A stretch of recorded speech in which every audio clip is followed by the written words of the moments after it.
Now, the former Lion of the Senate, Harry Reid, is piling on to Alexander Ocasio-Cortez's 70% marginal tax rate proposal. Now, of course, I say Lion of the Senate facetiously. Of course, you couldn't get weaker than Harry Reid. Well, actually, maybe you could. His name's Chuck Schumer.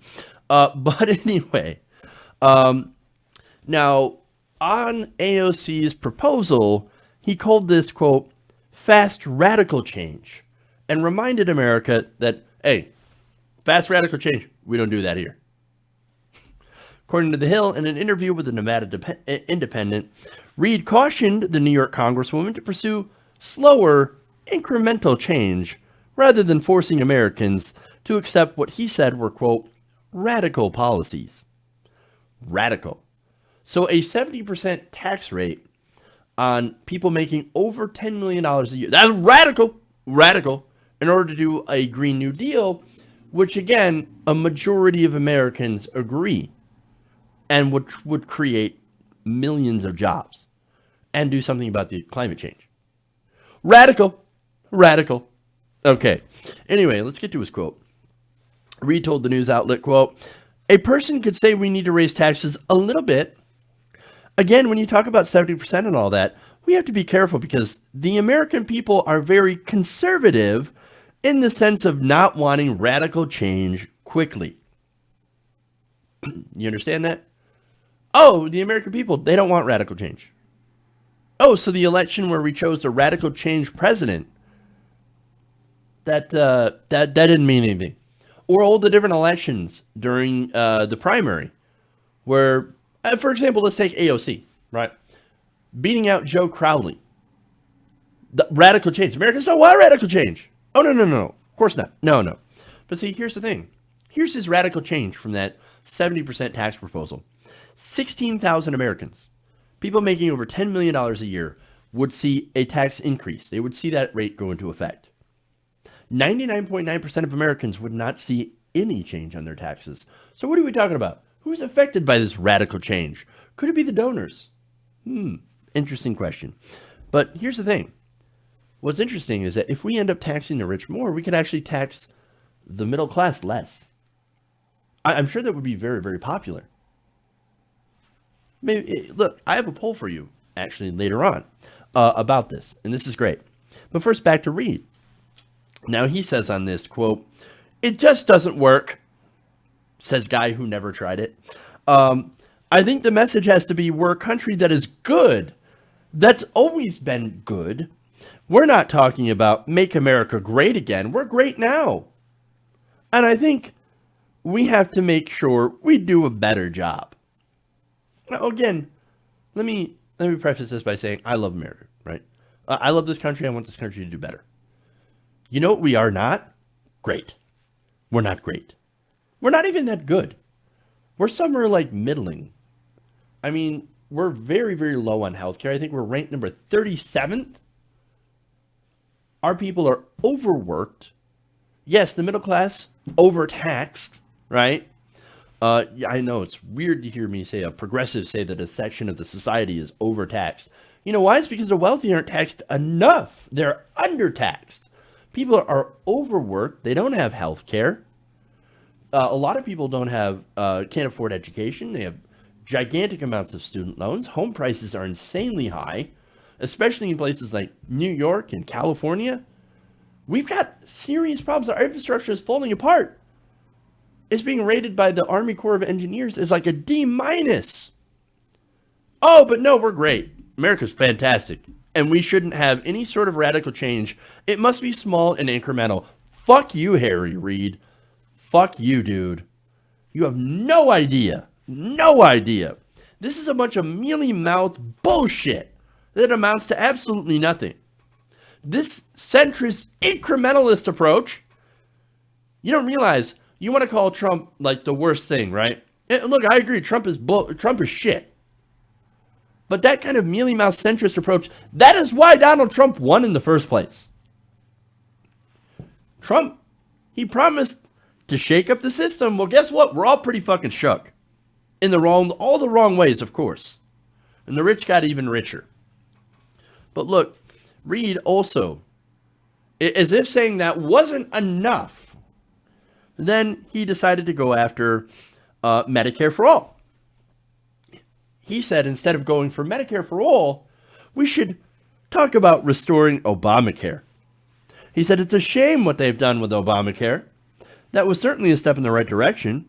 The Democrat has to talk about health care, restoring Obamacare or versions of it. We can't have any sort of progress. We can't move forward at all. Oh no, we can't move forward at all. We can't talk about Medicare for all. We can't talk about expanding health care to everybody. No. We have to talk about the ACA. Can't talk about Medicare. Medicare is the most popular program in the history of America. Oh, we can't talk about expanding that to everybody. Even though that is what 70% of Americans want. 70%. There's even a majority of Republicans that want Medicare for all, a single-payer healthcare system. Harry Reid says we can't talk about that. No, we must only talk about fixing the ACA. You can't fix the ACA. You know why? Because the thing that is broken with it is the entire premise. And that premise is that profit should be a part of healthcare. And it absolutely should not be. That incrementalist approach is not going to solve that problem. Americans do want radical change on healthcare. And it's incredibly important. Again, 70% of Americans want Medicare for all. They want a single-payer system. The ACA is a failed experiment, and we should actually use what works. Medicare.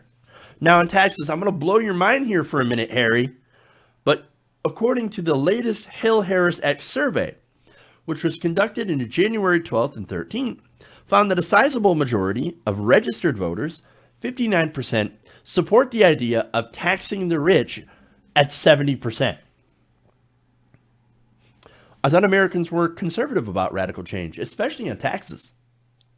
No, it's because Americans know that it's basically going back to what we've already done before and done very, very successfully. This would be a throwback to what we did in America before Reaganomics. Now, let me show you the support for this. The proposal is popular in all regions of the country, with a majority of Southerners backing it by 57 to 43%.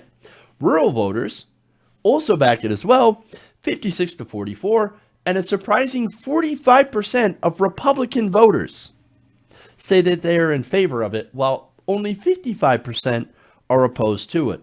That is on taxes. And you've got almost a majority of Republicans saying, yes, let's raise the richest taxes to 70%. And I'm sure a lot of them don't understand marginal, because Fox News and Republicans are really going out of their way to try to make sure that they don't understand that marginal taxes and what they are. Okay?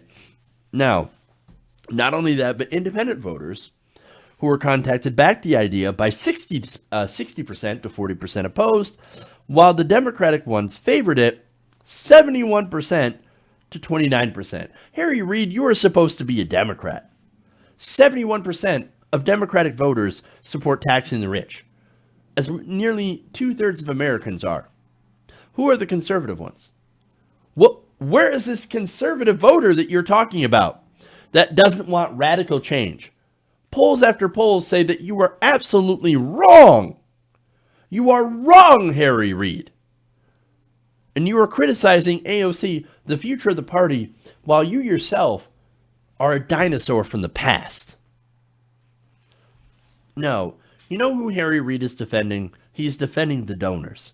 The donors are the ones who don't want to be taxed. He also knows people in Washington. Well, guess what? Most of the people in Congress are part of the Millionaires Club.